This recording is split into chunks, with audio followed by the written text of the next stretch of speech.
La profession de défenseur judiciaire à l'épreuve des enjeux et dangers de l'heure, l'autopsie d'une profession inconnue, mal connue et même peu connue, ce thème était au centre d'une conférence débat le 28 septembre dernier au TGI Calamou.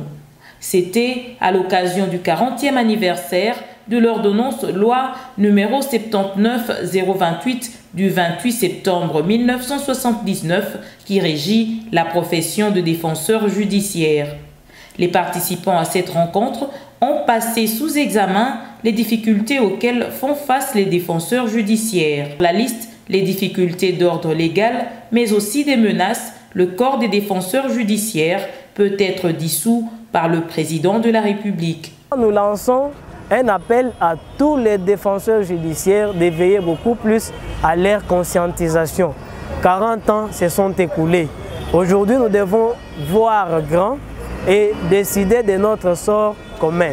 Nous allons également lancer le même message à tous les magistrats, puisque nous les accompagnons dans leur ministère, qui est celui de dire la justice, d'apporter leur main forte à tous les défenseurs judiciaires, question de permettre à ces derniers de servir les intérêts des justiciables, de défendre les intérêts de ceux-ci devant toutes les juridictions, mais également devant les différents parquets.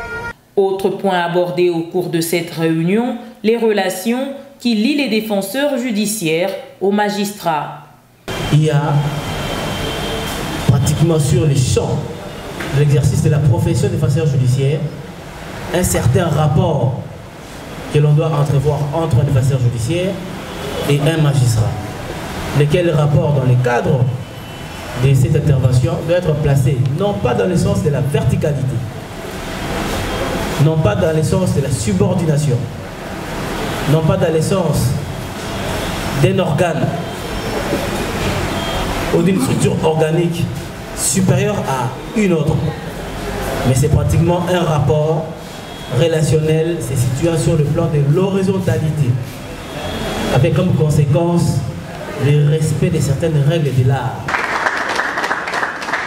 Il a donc été demandé aux magistrats de ne pas considérer les défenseurs judiciaires comme des sous-hommes, mais plutôt comme des partenaires. Les deux corps ne devraient nullement vivre à couteau tiré. Dans les jours à venir, le 15 octobre exactement, les défenseurs judiciaires prévoient d'organiser une marche de protestation, un plaidoyer à l'intention du président de la République notamment, pour que ce dernier renvoie au Parlement pour une seconde lecture la proposition de loi fixant les règles relatives à l'organisation du barreau, à l'assistance judiciaire et la représentation à la justice.